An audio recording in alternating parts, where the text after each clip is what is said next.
ఓం సాయిరామ్. మన సాయి బిడ్డలందరికీ నమస్కారం అండి.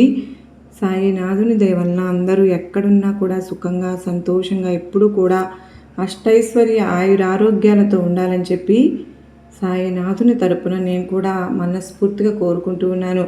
ఈరోజు సాయిబాబా సన్నిధి ద్వారా మనకు వచ్చినటువంటి సందేశం ఏంటి అంటే కనుక, ఈరోజు మీ ముందుకు నేను ఖాళీ చేతులతో రాలేదు. నా కరుణతో, నా ఆశీర్వాదంతో, నా చేతితో పవిత్రమైనటువంటి విభూతితో మీ ముందుకు వచ్చాను. అమ్మా, నా చేతిలో ఉన్న ఈ విభూతిని భక్తితో తాకండి. మీ హృదయం శుద్ధితో, అంటే నీ విశ్వాసం నిజంగా ఉంటే గనక ఈ విభూతిని నీ జీవితంలో ఒక శుభ సందేశానికి ద్వారం అవుతుంది. ఎంతో కాలంగా ఎదురు చూస్తున్నావు, నాకు తెలుసు. ఫ్రెండ్స్, నేను మీతో ఒక విషయం పంచుకోవాలని ఆశపడుతున్నాను. అంతకంటే ముందుగా బాబావారి విభూది మీరు ఈ వీడియోలో చూస్తున్నటువంటిది రియల్గా ఎస్టర్డే థర్స్డే రోజు ఒకరి ఇంట్లో వచ్చిందండి. అసలు చాలా విస్మయానికి గురి అవుతుంది. రేపు శ్రీరామనవమి వరకు కూడా వస్తూ ఉంది. మీరైతే గనక చక్కగా చూస్తూ ఈ వీడియోని అయితే వినండి. బాబావారు ఏం చెప్తూ ఉన్నారో. బిడ్డ, నువ్వు ఎన్నాళ్ళుగా ఎదురు చూస్తున్నావు. నీ మనసులో దాచుకున్న ఆ కోరిక నాకు తెలుసు. నువ్వు నిద్ర లేకుండా ఎన్నో రోజులు గడుపుతూ ఉండడం నేను గమనించాను. అది కూడా నాకు కనిపించాయి తల్లి. అందుకే ఈరోజు నేను నీకు చెప్తూ ఉన్నాను. శుభవార్త వినే సమయం వచ్చింది. ఈ విభూది కేవలం బూడిద కాదు, ఇది నా ఆశీర్వాద ప్రతీక. నీ కష్టాలపై నేను వేసే ముద్ర, నీ కన్నీళ్లకు నేను ఇచ్చే ఓదార్పు. భక్తితో తాకి సాయిరామా అని ఒక్కసారి పలుకు. కామెంట్ సెక్షన్లో తప్పకుండా సాయిరామా అని కూడా తప్పకుండా రాయండి. మీ హృదయం నిండా కూడా నమ్మకం ఉంచు. ఇప్పటి వరకు ఎదురు చూసినటువంటి వార్తను గడప తట్టబోతోంది. ఇది యాదృచ్ఛికం కాదమ్మా, ఇది నా సంకేతం. నీ జీవితంలో ఒక మలుపు అని సాయినాథుడు మనకి ఈరోజు అయితే ఒక్క చక్కటి సందేశం ద్వారా మన ముందుకైతే వచ్చారండి.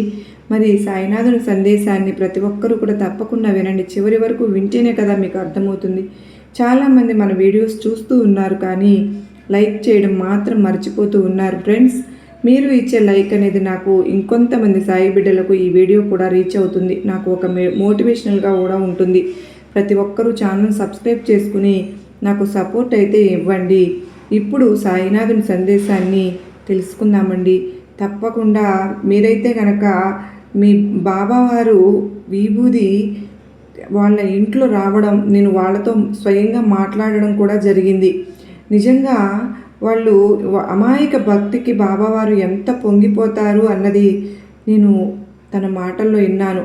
అయితే బాబావారు నిజంగా మనకు పరిహార రూపంలో అయినా సరే ఒక నమ్మకమైనటువంటి ఒక భరోసా అనేది మనకు అందిస్తున్నట్లుగా తెలియజేస్తూ ఉన్నారు. బాబావారి సందేశాన్ని మనం విందామండి. మరి ఇప్పుడు తల్లి, నీ జీవితంలో కని విని ఎరుగునటువంటి ఆనందాన్ని బాబాను నీకు తప్పకుండా చూపించబోతున్నాడు.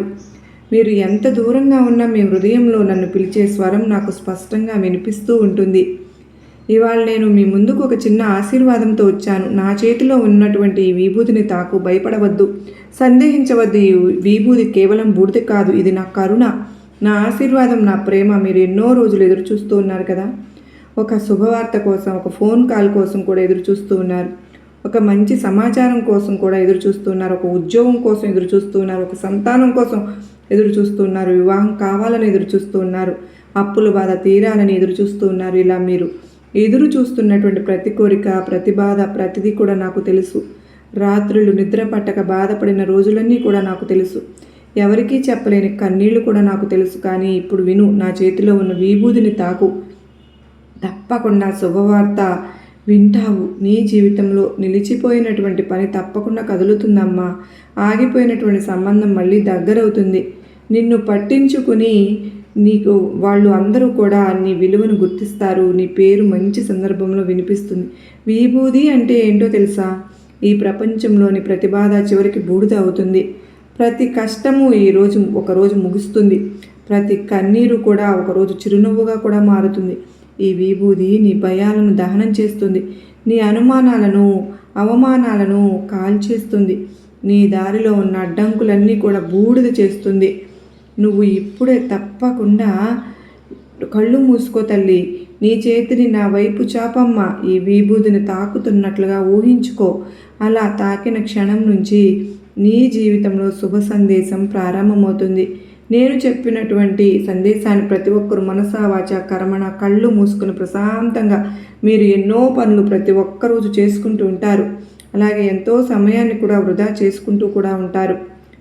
నేను చెప్పేటటువంటి ఈ 10 నిమిషాల సందేశాన్ని నువ్వు తప్పకుండా మనస్ఫూర్తిగా కళ్ళు మూసుకుని వింటే చాలు. నీకు తప్పకుండా అర్థమవుతుంది. నీ జీవితంలో శుభ సందేశం తప్పకుండా వస్తుంది. అది ఎలా వస్తుందో తెలుసా? ఒక ఫోన్ కాల్ రూపంలో కానీ, ఒక మెసేజ్ రూపంలో కానీ, ఒక పెద్దవారి ఆశీర్వాద రూపంలో కానీ, లేదా ఒక అనుకోని అవకాశం రూపంలో కానీ నువ్వు అనుకుంటూ ఉంటావు, ఇంతకాలం ఏం జరగలేదు కదా బాబా, ఇప్పుడు ఎలా జరుగుతుంది అని. నేను చెప్పేది ఒకటి, నీ సమయం వచ్చేసింది. ఎన్ని రోజులు ఎదురు చూసావో అన్ని రోజులకు సమాధానంగా ఒక మంచి వార్త నీ దారిలో ఉంది. నీ ఇంట్లో నిశ్శబ్దం ఉంది కదా, నీ నిశ్శబ్దాన్ని ఆనందహాస్యం మార్చబోతోంది. నీ మనసులో ఉన్న భారాన్ని సంతోషం తుడిచిస్తుంది. నీ నుండి నీ ఇంట్లో ఒక చిన్న మార్పు తప్పకుండా మొదలవుతుందమ్మా. మాటల్లో మార్పు, మనసులో మార్పు, ఆర్థిక పరిస్థితుల్లో మార్పు, కుటుంబ కలహాల్లో మార్పు, జీవితమే ఒక మారిపోయేలాగా ఆనందంగా ఉండబోతుంది. విభూదిని నమ్మి తాకిన వారు ఖాళీ చేతులతో తిరిగి వెళ్ళరు. నువ్వు నాకు దగ్గరగా ఉన్నావు. నీ ప్రార్థన ఎప్పటికీ వృధా కాలేదు. 7 సముద్రాలు దాటైనా సరే నేను నీ కోరికలన్నీ కూడా నెరవేర్చడానికే వస్తూ ఉన్నాను. ఉపవాసం వృధా కాలేదు తల్లి. నీ కన్నీళ్ళు వృధా కాలేదమ్మా. నీ పూజలు వృధా కాలేదు. నీ నైవేద్యాలు ఏది కూడా వృధా కాలేదు. ఈరోజు రాబోయే కొన్ని రోజుల్లో నువ్వు బాబా నిజమే చెప్పారని అనుకుంటే శుభవార్త వింటావు. కానీ ఒక్కటి గుర్తుపెట్టుకో, సందేహాన్ని ముందు వదిలేయి. భయం వద్దు, ఆత్మవిశ్వాసం ఉండాలి కదా. ఇప్పుడు నా వెంట ఒక్కసారి జపించు, ఓం శ్రీ సాయినాథాయ నమః అని 3 సార్లు జపించుకో. నీ హృదయం లోపలే వెలుగు అనేది పుడుతుంది. ఈ విభూది నీకు ఒక శుభవార్త తీసుకురావడమే కాదు, నీ జీవితాన్ని కొత్త దిశగా కూడా తీసుకువెళ్తుంది. నేను నీతోనే ఉన్నాను, నీ ముందే నడుస్తున్నాను, నీ వెనుక కూడా కాపాడుతూనే ఉన్నాను. విభూదిని తాకి ధైర్యంగా ముందుకు సాగు తల్లి. శుభవార్త నీకు తప్పకుండా తలుపు తడుతుంది. నిజమైన నమ్మకంతో ఈ సందేశం విన్నవారు ఇవాళే సాయి అనే హృదయంతో తప్పకుండా పలకండి. మీకు శుభవార్త రాబోతుందని నమ్మితే తప్పకుండా మీరు అంతకంటే ముందుగా ఇంకా వేరే సంతోషం ఏమి మీకు కలగబోతుందో తెలుసుకోండి. మీ బాబా నీకు ఒక ఆనందకరమైన శుభవార్త తీసుకొచ్చాను తల్లి. ఇక నీ జీవితంలో వెలుగులు నీ ముందు పువ్వులాగా వికసించేలాగా నీ శుభవార్తలన్నీ ఉండబోతున్నాయి. నీ కష్టాలన్నీ తీరిపోయి సుఖాల బాటలో నువ్వు పయనించబోతున్నావు అమ్మా. ఎన్ని కష్టాలు పడావో, ఎన్ని బాధలు పడ్డావో, ఇంతకంటే వేరే సంతోషం నాకు లేనే లేదు. కానీ ఏదైనా సరే, నేను చెప్పేటటువంటి ఏదైనా సరే మీరు మనస్ఫూర్తిగా నమ్మాలి. మనస్ఫూర్తిగా నమ్మినప్పుడే నా సందేశాలు, నేను చెప్పేటటువంటి లీలలు, నేను చేసేటటువంటి లీలలు, నేను ఇచ్చేటటువంటి శుభవార్తలు అన్నీ కూడా మీకు అర్థమవుతాయి. అలా కాదని ఎప్పుడు అనుమానంతో, దిగులుతో అలా కూర్చుంటే నాకు ఎవరూ లేరు, అసలు బాబా లేరు, ఇంకెవరూ లేరు, నా జీవితాన్ని ఇలా చిందరవందర చేస్తారు కదా అని నువ్వు ఎప్పుడు కూడా బాధపడవద్దు. నేను లేనిదే నువ్వు ఎక్కడ, ఈ విషయాన్ని నువ్వు తప్పకుండా గుర్తుపెట్టుకో. బాబా నా కోసం ఎప్పుడు కూడా శుభవార్త తీసుకుని వస్తాడు, ఎప్పుడు కూడా నా కోసం బాబా ఉన్నారు అని నమ్మినటువంటి నువ్వు ఇప్పుడు ఎందుకు ఇలా దిగులుగా కూర్చుంటూ ఉన్నావు? ఎందుకు అలా అపనమ్మకంతో ఉంటున్నావు? అసలు అపనమ్మకాన్ని నువ్వు ఎందుకు ఏర్పరచుకున్నావు? అసలు నేను లేనిదే నువ్వు ఉన్నావా? ఒక్కసారి ఆలోచించుకో. నీ కోసం నేను ఏమీ చేయలేదా? నువ్వు బాధపడుతుంటే నీ కన్నీరు తుడిచాను. నువ్వు పరీక్షకు సిద్ధమవుతున్నప్పుడు నిన్ను ప్రోత్సహించాను. నువ్వు పరీక్షలు రాస్తున్నప్పుడు నీ పక్కనే కూర్చుని ధైర్యంగా నిలబడ్డాను. నువ్వు ఏ దారిలో వెళ్ళాలని ప్రయత్నించినప్పటికీ కూడాను నేను మంచి దారిలోనే వెళ్ళేందుకు నిన్ను ప్రయత్నం చేశాను. నువ్వు ఎప్పుడూ కూడా అడుగడుగునా కూడా సంతోషంగా ఉండాలనే కోరుకున్నాను. నీకు నీ సాయి ఏం చేస్తే నచ్చుతాడో తెలుసా? నువ్వు అడిగింది అడగగానే నిమిషాల్లో నీకు ఇచ్చేస్తే చాలు. నీ కోరికను, నీ సమస్యలను తీర్చేస్తే చాలు. అప్పుడు సాయి నీతోనే ఉన్నట్లు, సాయి నీకు అన్నీ కూడా చేస్తున్నట్లు భావించి ఇంకాస్త ఎక్కువగా నువ్వు నన్ను ప్రేమిస్తూ ఉంటావు. నీ కష్టం కనుక కాస్త ఎక్కువైతే చాలు, ఇక నాకు ఎవరూ లేరు, అసలు సాయి కాదు కదా నన్ను ఎవరు కాపాడలేరని వెంటనే నన్ను ద్వేషిస్తూ ఎందుకు ఈ జీవితాన్ని ఇచ్చారు బాబా అని వెంటనే నీరసించిపోతావు, భయపడిపోతావు. సంతోషం, ఆనందం, అలాగే దుఃఖం ఇవేవి కూడా ఎవరికీ శాశ్వతంగా నిలిచిపోవు కదా. ఈ నిమిషంలో సంతోషంగా ఉన్నవారు మరు నిమిషంలో దుఃఖించవచ్చు. ఇప్పుడు దుఃఖంతో ఉన్నవారు మరు నిమిషంలో ఆనందించవచ్చు. అదంతా కూడా వారి యొక్క కర్మానుసారం జరుగుతూ ఉంటుంది. నేను ఎప్పుడూ కూడా నీకు చెప్తూ ఉండేది ఒక్కటే, ఈ క్షణం సంతోషంగా ఉన్నవారు రేపు దుఃఖించవచ్చు. ఇప్పుడు దుఃఖంతో కన్నీళ్లు కారుస్తున్నవారు రేపు ఆనందంతో నవ్వనువచ్చు. జీవితం ఎప్పుడూ ఒకేలా ఉండదు కదా. పగలు రాత్రి, పగలు తర్వాత రాత్రి వస్తుంది, రాత్రి తర్వాత మళ్ళీ పగలు వస్తుంది. ఇది ప్రకృతి ధర్మం. అలాగే మన జీవితం కూడా కర్మధర్మం మీద నడుస్తుంది. నువ్వు ఈరోజు అనుభవిస్తున్నటువంటి సుఖం నిన్నటి మంచి కర్మల ఫలితం. నువ్వు ఈరోజు ఎదుర్కొంటున్నటువంటి కష్టం గతంలో చేసినటువంటి ఒక కర్మ ప్రతిఫలం. ఇది నేను సృష్టించిన నియమం కాదు, ఇది సృష్టి నియమం. ఎందుకంటే ఈ జగత్తును నడిపించేది కర్మచక్రం. కనుకనే నీకు ఒక సందేహం వస్తుంది, బాబా దేవుళ్ళకే కర్మ ఉంటుందా అని. అవును, రాముడు కూడా వనవాసం అనుభవించారుగా, కృష్ణుడు కూడా ఎన్నో అపవాదులు ఎదుర్కొన్నారుగా. అయితే మన మానవులు కదా, మనకు కర్మఫలం తప్పుతుందా? కానీ భయపడవద్దు. కర్మ అనుభవించక తప్పదు, కానీ కర్మ వల్ల నశించాల్సిన అవసరం లేనే లేదు. నీ ధైర్యం నీకు రక్షణ, నీ భక్తి నీకు బలం, నీ సహనం నీకు ఆయుధం. ఈరోజు నువ్వు బాధలో ఉన్నావా? ఇది శాశ్వతం కానే కాదు. ఈరోజు నువ్వు సంతోషంలో ఉన్నావా? అది కూడా శాశ్వతం కాదు. సుఖంలో ఉన్నప్పుడు గర్వం వద్దు, దుఃఖంలో ఉన్నప్పుడు నిస్పృహ వద్దు. ఎందుకంటే రెండూ తాత్కాలికమే. కనుక కర్మ అంటే శిక్ష కాదు, కర్మ అంటే పాఠం. ప్రతి కష్టం ఒక పాఠం నేర్పుతుంది అని అంటారు కదా. ప్రతి నష్టం ఒక బలాన్ని కూడా ఇస్తుంది. ప్రతి అవమానము ఒక ఎదుగుదలకు దారితీస్తుంది. నీకు ఎందుకు ఈ కష్టం వచ్చిందో ఈరోజు అర్థం కాకపోవచ్చు, కానీ కొన్ని సంవత్సరాల తర్వాత అది నాకు మంచికే జరిగిందని నువ్వే చెప్తావు. అందుకే నేను చెప్తున్నాను, దుఃఖం వచ్చినప్పుడు ఇది కూడా గడిచిపోతుందని. అనుకో, సుఖం వచ్చినప్పుడు ఇది కూడా కర్మఫలం అని వినమ్రంగా ఉండు. నీ కర్మను తప్పించలేవు, కానీ నీ భవిష్యత్ కర్మను మార్చగలవు. ఈ క్షణం నుంచి మంచి ఆలోచించే, మంచి మాట మాట్లాడి మంచి పనులు చేస్తూ ఉండు. నువ్వు ఈరోజు వేసిన విత్తనం రేపు సంతోషంగా మొలుస్తుంది కదా. కన్నీరు కార్చక తప్పదు అనిపించే రోజులు ఉంటాయి అని గుర్తుపెట్టుకో. కానీ ఆ కన్నీళ్ళు నీ పాదకర్మను శుద్ధి చేస్తున్నాయని కూడా గుర్తుపెట్టుకో. ఆ బాధను భవిష్యత్తును నిర్మిస్తోంది. నేను నీతో ఉంటాను కదా. కర్మచక్రం తప్పకుండా తిరుగుతుంది, కాలం కూడా మారుతుంది. నీకు న్యాయం జరిగే రోజు తప్పకుండా వస్తుందని గుర్తుపెట్టుకో. ఈ జీవితంలో కష్టాలన్నీ నాకేనా బాబా అని ఎప్పుడు కూడా నువ్వు అనుకోనే వద్దు. అలా బాధపడవద్దు తల్లి. నీ మనసులో ఎన్నిసార్లు ఆ ప్రశ్న వచ్చిందో నాకు తెలియదా? ఎందుకు నాకే ఈ సమస్యలు, ఎందుకు నా ఇంటికే ఈ పరీక్షలు, ఎందుకు నా జీవితం ఇంత భారంగా ఉంది? కానీ ఒక్కసారి చుట్టూ చూడు. ఈ ప్రపంచంలో కనీసం తినడానికి తిండి లేని వారు ఎంతమంది ఉన్నారు. కట్టుకోవడానికి దుస్తులు లేని అభాగ్యులు ఉన్నారు. నివసించడానికి గూడు లేని వారు కూడా ఉన్నారు. రాత్రి ఆకలితో నిద్రపోయే పిల్లలు కూడా ఉన్నారు. వానలో తడుస్తూ జీవితం గడిపే కుటుంబాలు ఎన్నో ఉన్నాయి. చేయడానికి పని లేక కన్నీళ్లు కార్చే యువకులు కూడా ఉన్నారు. నువ్వు ఈరోజు బాధపడుతున్నావు, కానీ నీకు తినడానికి ఒక గింజ అయినా ఉంది, నిద్రపోవడానికి ఒక మూల ఉంది, నిన్ను ప్రేమించే కనీసం ఒక మనసు కూడా ఉంది. అంటే నువ్వు ఎంత గొప్పవాడివో నీకు తెలుసా? భగవంతుడు నీకు ఇచ్చిన జీవితం ఎవరికి దక్కని వరం. ఈ సమస్యలు చిన్నవని నేను అనడం లేదు, కానీ నీ బాధ నిజమే, నీ కష్టము నిజమే, కానీ నీలో ఉన్న బలం కూడా నిజమే. నీకు ఇంకా శ్వాస ఉంది అంటే నీకు ఇంకా అవకాశం ఉందని అర్థం. నీకు ఇంకా నడవడానికి కాళ్ళు ఉన్నాయి అంటే నీ ప్రయాణం ఇంకా ముగియలేదని అర్థం. నీకు ఇంకా ఆలోచించే మెదడు ఉందంటే కనుక నీ సమస్యకు పరిష్కారం దగ్గరలోనే ఉంది. జీవితం ఒక వరం, దాన్ని తక్కువగా అంచనా వేయకు. ప్రతి ఉదయం లేచే అవకాశం ఒక కొత్త ఆశ. ప్రతిరోజు నీకు ఇచ్చిన బహుమతి నీ జీవితాన్ని ఇతరులతో పోల్చుకోవద్దు. నీ ప్రయాణం ప్రత్యేకం, నీ కథ కూడా ప్రత్యేకమే. నీకు ఇచ్చిన పరీక్ష నీ శక్తికి తగ్గట్టే ఉంటుంది కదా. నువ్వు బలహీనుడవైతే ఆ పరీక్ష నీకు రాదు. ఎందుకు నాకే అని అడగకుండా ఈ పరీక్షను ఎలా గెలవాలి అని ఆలోచించు. నీ చేతుల్లో ఇంకా కూడా చాలా శక్తి ఉంది. నీ హృదయంలో ఇంకా చాలా వెలుగు ఉంది.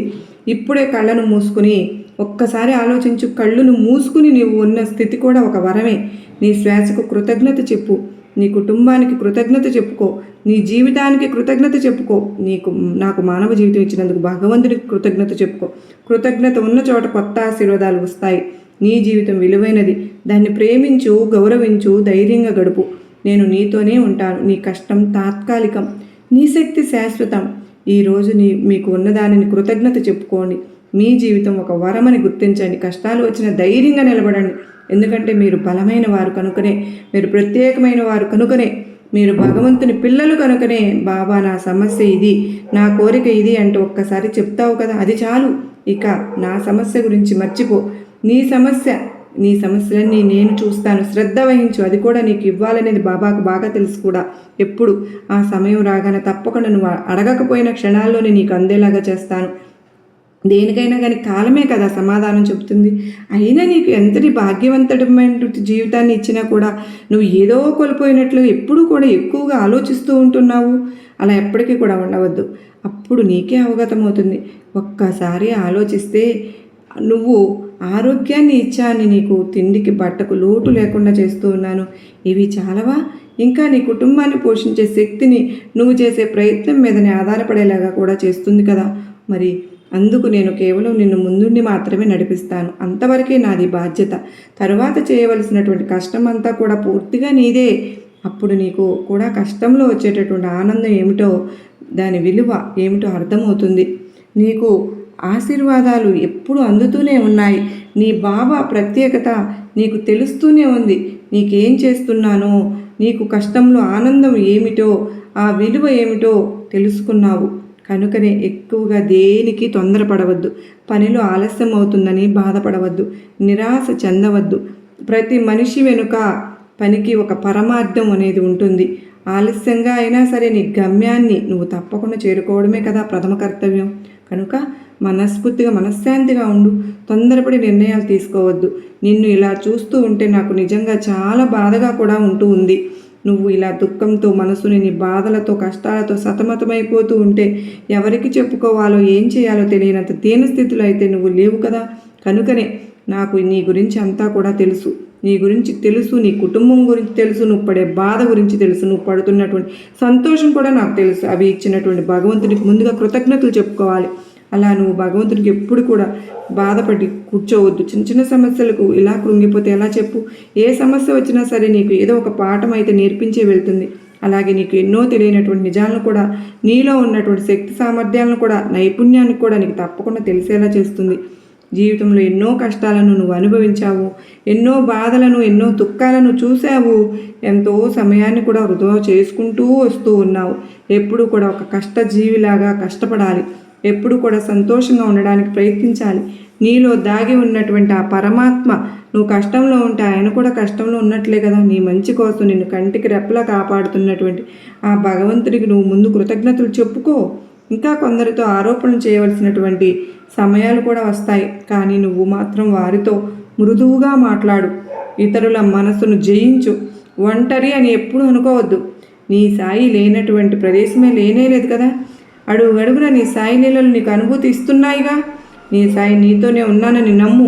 అలాగే ముందుకు సాగు. నేను నీకు ధైర్యాన్ని, తప్పకుండా స్థైర్యాన్ని కూడా ఇస్తాను. సమస్య నుండి బయటపడేటటువంటి తెలివితేటలను కూడా ఇస్తాను. సమయస్ఫూర్తితో మెలిగేటటువంటి చాతుర్యాన్ని కూడా ఇస్తాను. నిన్ను కనిపెట్టుకుని ఉండేటటువంటి ఈ సాయిని నేనే. నువ్వు నాకు ఏమీ ఇవ్వకపోయినా పర్వాలేదు, కానీ నమ్మకాన్ని మాత్రం నువ్వు ఎప్పటికీ కూడా కోల్పోవద్దు. కన్ను తెరిస్తే జననం, కన్ను మూస్తే మరణం అని అంటారు కదా. మరి ఈ జనన మరణాల మధ్య ఉండేదే జీవితం. అది అంత తేలికైంది కాదు. మనం పుట్టినప్పుడు ఖాళీ చేతులతోనే వచ్చాం, పోయేటప్పుడు కూడా ఖాళీ చేతులతోనే వెళ్తాం. మధ్యలో ఉన్నటువంటి ఈ కాలాన్ని ఎందుకు అంత భారంగా మార్చుకుంటూ ఉన్నావు? ఎందుకు అంత కోపం? ఎందుకు అంత ఈర్ష్య? ఎందుకు అంత అహంకారం? నీకు ఇచ్చిన జీవితం కొన్ని సంవత్సరాల ప్రయాణం మాత్రమే కదా. నువ్వు చిన్నప్పుడు పెద్దవాడు అవ్వాలని కోరుకున్నావు. పెద్దవాడు అయ్యాక పాత రోజులు గుర్తుకొచ్చేసుకుంటున్నావు. కాలం ఎంత వేగంగా పోతుందో గమనించావా? నిన్న జరిగింది ఈరోజు జ్ఞాపకం అయింది. ఈరోజు జీవిస్తున్నది రేపు జ్ఞాపకం అవుతుంది. అందుకే నేను చెప్తూ ఉన్నానమ్మా, ఈ జననం మరణం మధ్య జీవితం ఒక శ్వాస అంతే. ఒక శ్వాస ఆగితే అంతే, కథ కూడా ముగిసిపోయినట్లే. అయితే ఎందుకు చిన్న చిన్న విషయాలకు మనసు బాధ పెట్టుకుంటూ ఉన్నావు? ఎవరో మాట్లాడిన మాట కోసం రోజులు బాధపడుతున్నావు. ఎవరో మోసం చేసినందుకు నీ విలువ తగ్గించుకుంటున్నావు. జీవితం తాత్కాలికమే, కానీ నీ మంచి పనులు శాశ్వతం. నీ మాటలతో ఒక మనసు గెలుచుకో. నీ సహాయంతో ఒక జీవితం నిలబెట్టు. నీ ప్రేమతో ఒక కుటుంబం ఆనందంగా ఉంచు. అదే నిజమైనటువంటి జీవితం. నీ శ్వాస ఉన్నంత వరకు నీకు మార్పు చేసే అవకాశం ఉంటుంది. నిన్న చేసిన తప్పు ఈరోజు సరిచేసుకోగలుగుతావు. ఈరోజు చేసిన మంచి రేపు నీకు ఆశీర్వాదం కూడా అవుతుంది. జీవితం చాలా చిన్నదే, కానీ అర్థవంతంగా గడిపితే అది మహత్తరంగా మారుతుంది. కన్ను తెరిచినప్పుడు కృతజ్ఞతతో లేచి చూడు. అలా కన్ను మూసుకునే ముందు ఎవరిని బాధ పెట్టలేదని నీకు నువ్వే చెప్పుకోగలిగితే గనక చెప్పుకొనగలిగేలాగా ఉండాలి. అదే నిజమైనటువంటి విజయం. నీ జీవితం ఒక వరం. దాన్ని ప్రేమతో, ధైర్యంతో, దయతో నింపుకో. ఎందుకంటే జననం మరణం మధ్య ఉండేది ఒక చిన్న ప్రయాణం మాత్రమే. జీవితం చిన్నదని గుర్తుంచుకోండి. అహంకారానికి కాదు, ప్రేమకు చోటివ్వండి. ద్వేషానికి కాదు, దయకు చోటివ్వండి. అలాగే మీరందరూ కూడా ఎప్పుడు ఈ ప్రపంచంలో ఉన్నటువంటి ప్రతి వస్తువు, ప్రతి మనిషి, ప్రతి పరిస్థితి తాత్కాలికమే అని గుర్తుంచుకోండి అని చెప్పేదే తత్వం. అంటే నశించే స్వభావం కలిగి ఉండడం. జననం వచ్చిన ప్రతిదానిని ఒకరోజు ముగింపు ఉంటుంది అని అర్థం. స్థిరంగా ఉండకపోవడం. ఈరోజు ఉన్నది రేపు ఉండకపోవచ్చు. జన్మించిన ప్రతి జీవి మరణించాల్సిందే అనేదే సత్యం. ఈ భూమిపైన ఎవరూ శాశ్వతం కాదు. అనిత్య లోకం ఇది. ఏదైనా సరే, నేడు ఉన్న శరీరం రేపు ఉండదు కదా. నేడు ఉన్న సంపద రేపు ఉండకపోవచ్చు. నేడు ఉన్న అధికారం ఒక క్షణంలో మాయమైపోతుంది. ఇదే జీవితం. అందుకే అహంకారం వద్దు, ద్వేషము వద్దు. ఎందుకంటే మనం ఇక్కడే శాశ్వతంగా ఉండేందుకు రాలేదుగా. మనిషి పేరు కాదు నిలిచేది, మనిషి చేసిన మంచి నిలుస్తుంది. ఈరోజు ఒక విభూతిని తాకిన నీకు ఒక మంచి సందేశం నేను వినిపించానని అనుకుంటున్నాను. ఈ సందేశం నీకు ఏదైనా సరే మంచిగా అనిపిస్తే ఇంకొంతమందికి తప్పకుండా షేర్ చేయండి. ఈ భూమిపైన ఎవరూ శాశ్వతం కాదు. తప్పకుండా ఈ ఒక్క విషయాన్ని గుర్తుపెట్టుకోండి. ఉన్నన్ని రోజులు మనం ఇతరులకు సహాయం చేస్తూ ఉండాలి. మంచిని కోరుకుంటూ ఉండాలి. మంచితోనే బ్రతకాలి. కన్ను తెరిచిన ప్రతి ఉదయం ఒక వరం కనుక కన్ను మూసుకునే మనసు ప్రశాంతంగా ఉండడం కూడా నిజమైన విజయం. మనసారా ఒకసారి తప్పకుండా పలుకుదాం, ఓం శ్రీ సాయినాథాయ నమః అని. తప్పకుండా ప్రతి ఒక్కరూ కూడా కామెంట్లో రాయండి. ఈ వీడియో మీ అందరికీ నచ్చిందనే నేను అనుకుంటూ ఉన్నాను. నచ్చితే కనుక తప్పకుండా మన వీడియోకి చిన్న లైక్ అయితే ఇచ్చి మరికొంతమంది సాయి బిడ్డలకు షేర్ చేయండి. మీరు మొదటిసారిగా మన ఛానల్ చూస్తూ ఉంటే ప్లీజ్ అండి, దయచేసి ఛానల్ని సబ్స్క్రైబ్ చేసుకుని నాకు సపోర్ట్ అయితే అందించండి. ఫ్రెండ్స్, మీరందరూ చూస్తూ ఉన్నారు కదా, అత్యద్భుతం అండి. ఎస్టర్డే విభూది బాబావారి నుంచి రావడం అనేది, ఆ స్వయంగా నేను చూడడం అనేది చాలా సంతోషాన్ని కలిగించింది. అదంతా మీతో పంచుకోవాలన్న నా ఆరాటం. మీరందరూ కూడా చాలా చక్కగా ఈ వీడియో మొత్తంలో కూడా అనేక సార్లు బాబా నుంచి విభూది వచ్చే దాన్ని మీరు చూడగలిగారు. అది కూడా కోటిలో ఒక్కరికి మాత్రమే దక్కే అదృష్టం అండి. అందరికీ లభిస్తుందా అంటే జరగదు. నిజంగా బాబావారు ఇప్పటికీ కూడా మనతో ఉన్నారు, ఉంటున్నారు, మనతోనే అన్నదానికి నిదర్శనమే ఇలా లీలలు చూపిస్తూ ఉంటారండి. మనకు ధైర్యం కలిగించడానికే. మరి మనందరము కూడా సాయినాథుని విభూదిని ఒక్కసారి తాకి మనందరం కూడా మన మనసులో గనక ఏవైతే కోరికలు ఉన్నాయో అవన్నీ కూడా తీరాలని, మన మనస్సుకు మంచి ప్రశాంతత కలగాలని మీ అందరి తరపున నేను కూడా మనస్ఫూర్తిగా కోరుకుంటూ ఉన్నాను ఫ్రెండ్స్. నిజంగా బాబావారి విభూది సర్వ రోగ నివారిణి. ఈరోజు బాబావారి విభూదిని తాకిన ప్రతి ఒక్క సాయి బిడ్డ కూడా వాళ్ళు అనుకున్న జీవిత లక్ష్యాన్ని చేరుకోవాలని మనస్ఫూర్తిగా కోరుకుంటూ మరలా కలుసుకున్నంత వరకు అందరికీ నమస్కారం అండి. ఓం సాయిరాం. సర్వేజన సుఖినో భవంతు.